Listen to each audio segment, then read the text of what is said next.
Hey. Welcome back to Real T TV. And I'm your host, Sean S. Class. And welcome back, y'all. Now, let's get back into it, y'all. Today, this is what we're going to be talking about. And this is what we're going to be doing. Today, we're going to be talking about your credit score, credit, because all these is key. Title searches. And we also going to be talking about debt to ratio. Actually, we're going to talk about credit first, debt to ratio, title searches, and also finding a good realtor.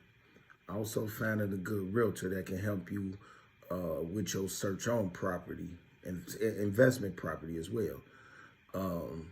Like I say, we already done touched on the difference between flipping and renting,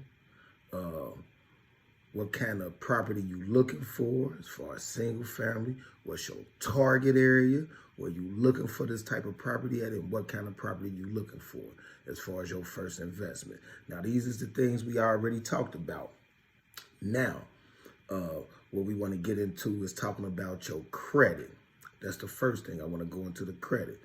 Now, what's a credit score that can get you a loan starting out, that can get you a loan? So I want to kind of talk about the credit on a basis. Then we'll talk about kind of how to build your credit up.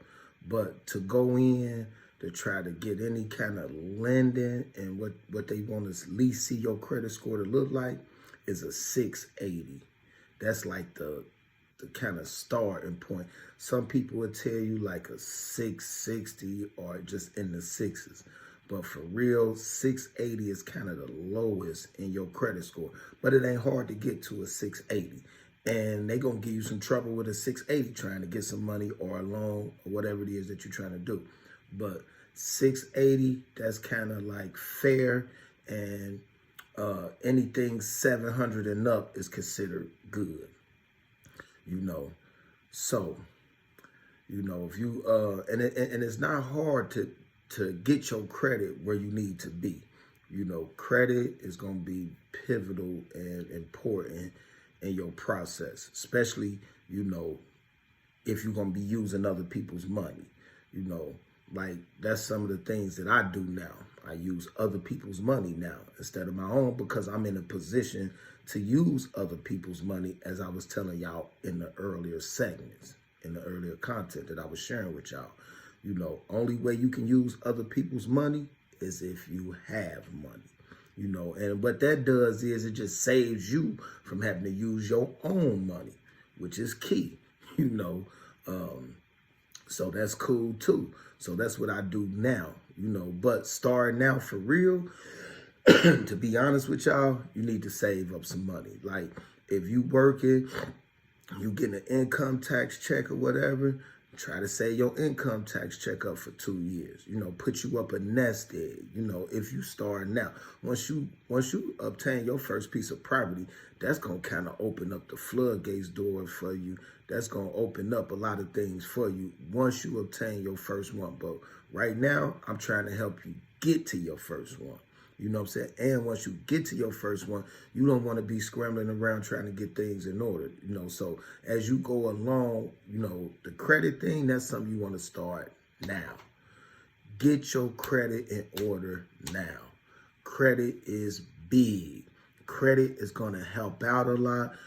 Having good credit is going to save you a lot of money, because the better your credit is, the lower your interest rate going to be on borrowing money, because it's always interest when you go get some money. You can't go get no money and it's not going to be no interest on it. But you get the lowest interest rate, the better your credit is.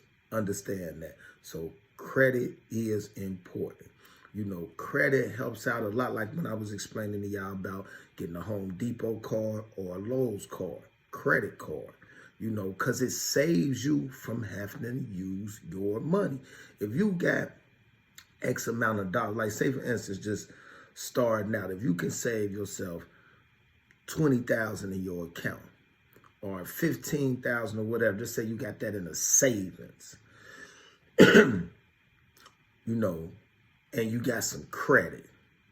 When you going in with your credit score, and you got good credit, you can leave pretty much your money in the bank and use somebody else's money. But they want to see that you got money. But they'll start you off, the more money you got saved, the more money you can borrow. That's how that go. So I'm just trying to give y'all little key points. You know what I'm saying? What's going to help, you know what I'm saying, as, you go up the ladder with this thing, as you go further into your process, and as you get better understanding, you know what I'm saying? Because the thing is understanding the process, understanding where you're going, and knowing where you're going, and knowing the process. It's a saying that they got, any fool can know, but the point is to understand. So understand, the process, because that's going to make things a whole lot smoother. It's going to make things a whole lot easier, having good credit. Now, also, I'm going to tell y'all something good that also helps build your credit. Go get you a Capital One card. That helps build your credit up. When I first was trying to get my credit together, I got me a little Capital One card. I think it was like the first limit on it was like 500 or something, my first limit with Capital One. But that Capital One card helped my credit go up fast, and I just used it for gas, little stuff like that. Never max your credit card out. Never do that. If you got a $500 limit credit card, the most you want to spend off of that credit card in a month is maybe $100. I would say $80 to $100 at the most. That's going to help your credit shoot up. When they see that you're not using your credit card like that, well, you're only using a little bit of your credit card a month, that's what makes your credit go up. Not maxing it out, swiping it every time you get a chance. That ain't going to help you. That's going to make your credit go down. So, and it's crazy because when I first got my first credit card, I didn't know that. You know what I'm saying? I'm quite sure a lot of people don't know that. You know what I'm saying? That the more you use your credit card, the more it's going to hurt your credit score. So, I'm thinking the more I use my credit card, as long as I'm paying it, that should help my credit go up. So, no, let me make that clear. Just because you got a credit card with $1,000 limit, whatever limit they give you, don't just, try to use it less as possible, and also pay that bill on time or early every month. I say pay the bill early. That's going to help your credit go up. These type of little things is going to help your credit go up. Trust me, significantly in a little amount of time. And pay off any little hospital bills you got, any little stuff that's on your credit. Like, you don't got to pay them off in full. Set up a payment plan with them. Offer them what you got. Like, even if it's something on their hospital bill, say, hey, if I get y'all XYZ right now, can we clear me out? You know what I'm saying? It done been times when I was negotiating on my credit to get stuff off my credit, and I might have owed $1,000 something, and I might have been like, hey, I got $400 for y'all right now. Clear me out, take this off my credit. Boom. You know what I'm saying? Or I might have set up something, let me get y'all $40 a month till I pay it off. Boom. You know what I'm saying? Because the thing about credit is they want to see consistency of payments without it being late. But that's the key, without it being late. Consistent on payments, being on time. These is the things that you need to have in order while you on your journey. You know what I'm saying? These is the things that's going to be important when you busting your moves and taking care of your business, obtaining the property. Because the thing about it is, like, you can go and buy houses. Like, for instance, all my rentals, I owe them outright. I don't owe any money on them. I have mortgages on them. None of that. I own all of them outright, but everybody is not in that position. Some people have to get mortgages even on their rentals. They get loans, and ain't nothing wrong with that, because what you got to understand is, the tenant is going to pay the loan off and put money in your pocket. So let me give y'all an example. All right, boom. Say you go find a house. The house costs $60,000. You got a few dollars in your bank account. You go get a loan. Boom. You go get a loan for the $60,000. $60,000 loan, I'm just giving y'all average. No numbers are solid. So, but I'm just giving y'all an example. So the mortgage on a $60,000 loan ain't gonna be no more than, $500, say, cause people getting mortgages on mansions for $1,500 to $2,000 a month in mortgage. That's on a $4,000 square foot house. So just breaking that down, just giving y'all an example. So for instance, you got a $500 mortgage on a $60,000 home, which is your first investment home. Boom, you rent it out for, let's say, $1,100 a month, $1,200 a month,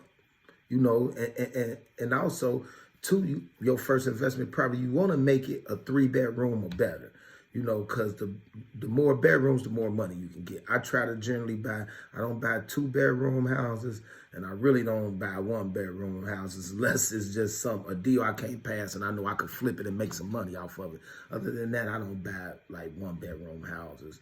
I stay away from 2-bedroom houses, and I like to go for 3-bedroom better. But anyhow, let me get back on subject. Boom, you got a 3-bedroom house or whatever, $60,000. Your mortgage is $500 a month. You rent this house between $1,100 and $1,200 a month. So $500 of that money is going to your mortgage, and $600 to $700 is coming to you. So you figure like this, you got to pay your little taxes and stuff like that. And a lot of times you could kind of have that into your mortgage. So when you pay your mortgage, your taxes come out every month for the house anyway. On a $60,000 house, because they go by whatever you pay for the house is going to determine your taxes. So your taxes ain't going to be that high on a $60,000 house, $80,000 house. Your taxes going to be relatively cheap. You know what I'm saying? Because of what you pay for the house. Also, taxes can, vary with the area that you live in as well. Taxes get higher in different areas, but for the most part, your taxes going to be based off what you paid for the house, period. Now, you compensating with the $1,200 or $1,100 that you rent a month, so that's your money coming in. So $500 of that money, and then remember too, sometimes you want to put that money up. Like say for instance, you getting $1,200 a month, but your mortgage is $500. You really want to put $800 to $1,000 of that money up and maybe only use $200-$300 towards like some bills and stuff or whatever it is you want taking down, putting $800-$900 a month. That way, if a person misses a month of rent, you got something in your savings to cover that if they miss a month. I would say put $1,000 up for at least 6 months straight if you can. Because, and just take the $200 and use it for a miscellaneous bill, gas, electric, whatever. That's what I would say do. Me just being, a person that like to save money and always be prepared. That's what I would say do. You know what I'm saying? So that kind of situation, I'm just giving you an example that if you do have a mortgage, you can still pay for your mortgage and still put some money into your pocket. So that's that kind of situation, But if you don't got a mortgage, that's even better. But if you got a mortgage, so that's how investors pay the house off and pay for the house. That's why I was saying you can, if you was to buy a 2-family house and you wanted to live upstairs and rent the first floor out, that's how the person downstairs pay for the house and you'll basically be living for free. So that's how that works. But that's if you get a mortgage. So that's how that works out.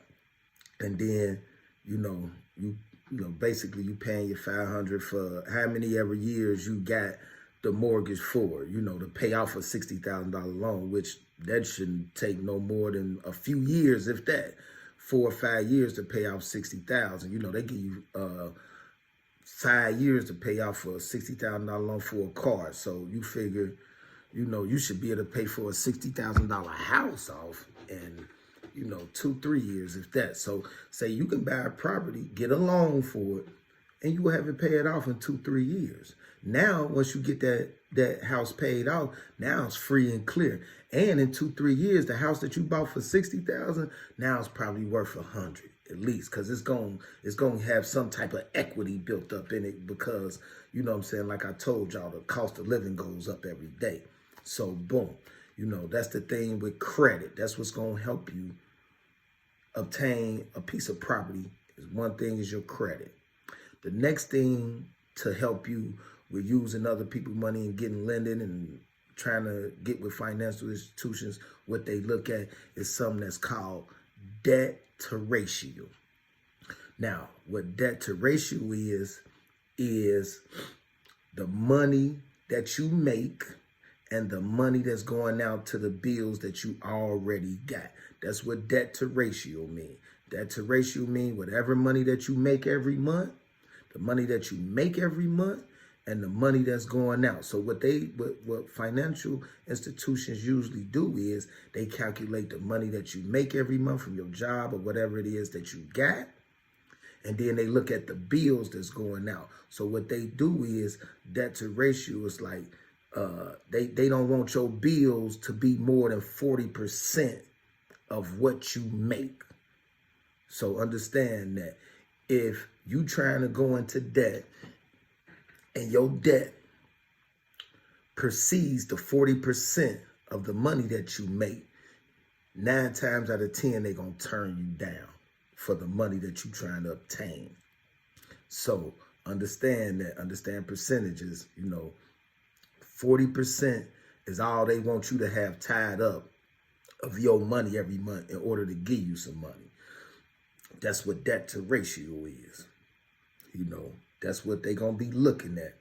How much money you make, how much money going out, and how much money you got left. But they not going to, calculate in like, okay, you got, say for instance, I'll give you an example. Say for instance, because it's this simple math for you. You only make $1,000 a month. If you only make $1,000 a month off your job or off your source of income, all you can afford to spend a month is $400. So if you don't got no other bills and you can afford to spend $400 every month out of that $1,000, so you do the math. Like, and if you make $2,000 a month, you only can afford to spend $800 out of that $2,000 as far as going out to bills. So that's the debt to ratio thing. So if you're making $2,000 a month, if your bills exceed $800, you can't get a loan. And I'm saying your bills, whatever loan you trying to get, gotta go into that $800 that they saying you only can afford to give out every month, pay out every month. So that's how debt to ratio is. And if y'all got any questions, ask me. If it's something that I'm talking with y'all about that, you kind of not understanding it, debt to ratio, credit, whatever, feel free to ask me any questions. That's what I'm here for. I'm going to answer them. The third thing that I wanted to get into was title searches. That's another thing. When you find a piece of property, this is important. Doing a title search on it. And when you do a title search, all that is going back, checking the deed to make sure the deed is clear, make sure the title is clear. It ain't no liens, the person don't owe no money on the property. People, the person don't owe people on the property. That's what I was saying, telling y'all. Matter of fact, in a few videos back, I was saying, talking about the general contractor and not giving the money up front, because if you don't pay them, they could put a lien on your property for the work they did for you. You see what I'm saying? So when a person do a title search to buy your house, that lien is gonna come up like Bojangle, rich duder, XYZ for a job that he did. That lien will come up. So that person, that stuff will come up. So that'll get in the way of certain things of you having a clear title. because you won't have a clear title if you owe any money, owe people money, owe taxes on back taxes on the house, stuff like that. Also, a title search is good because it helps you negotiate for the property. If they owe money, if they got any liens, because, and I'm gonna tell y'all a few nice little tricks, like, you know, inside thing, I'm gonna probably pick back up on this in the next video, but little inside things that you can use that to your advantage. You know, don't be scared because a house, somebody got liens on it and owe money on it, you know, back taxes. That actually helps the investor, you know, and it's not hard to take on a property that, you know, long as it ain't nothing astronomical that they owe. But you could kind of get those things. Usually when you buy a house, and I'm going to tell you this before I get up out of here. When you buy a house, and like if it got liens on it and things of that nature, you can get the sale to go through. You will inherit those liens and back taxes. But I'm going to tell you something. What happens is the people that those taxes are owed to or liens, they will work with you and really slash that stuff at a cost of nothing just to get the lien off the house. You know, the county, they'll work with you on back taxes. I done had properties to where it had back taxes and stuff. I'm gonna tell you about a deal that a house I sold to the Cincinnati Zoo. I bought the houses. I inherited some back taxes. I mean, some back taxes and some liens on the house. And it was liens on the house that I didn't even know about. Because some liens can, you know, good title searches will catch all that. Some title searches might not catch a minor lien on it. So, but anyhow, it was some liens on it that weren't caught on the house. And I sold the house to the Cincinnati Zoo. And the Cincinnati Zoo's lawyer went in and got all the liens and back taxes off the property for me before they even bought it. They just got that nonsense slashed and gave me top dollar for the property, you know. And I'll show y'all that. Matter of fact, I'll show y'all in the next one where I sold a house to the Cincinnati Zoo. I done sold some properties to some nice entities over the years. But yeah, man, you can, don't be scared, you know, so title searches, that's what we talking about, title searches. But yeah, they can find liens, whatever on the property, and they can help you get the property even easier. So don't be scared of stuff like that. But yeah, man, credit, title searches, you know, that's the things, debt to ratio, something we also talked about. And when I pick back up a little bit later, we're going to be talking about finding the right realtor that can help you as well. Like, you know, you can use a realtor or you don't have to use a realtor. But it's always good to network with people.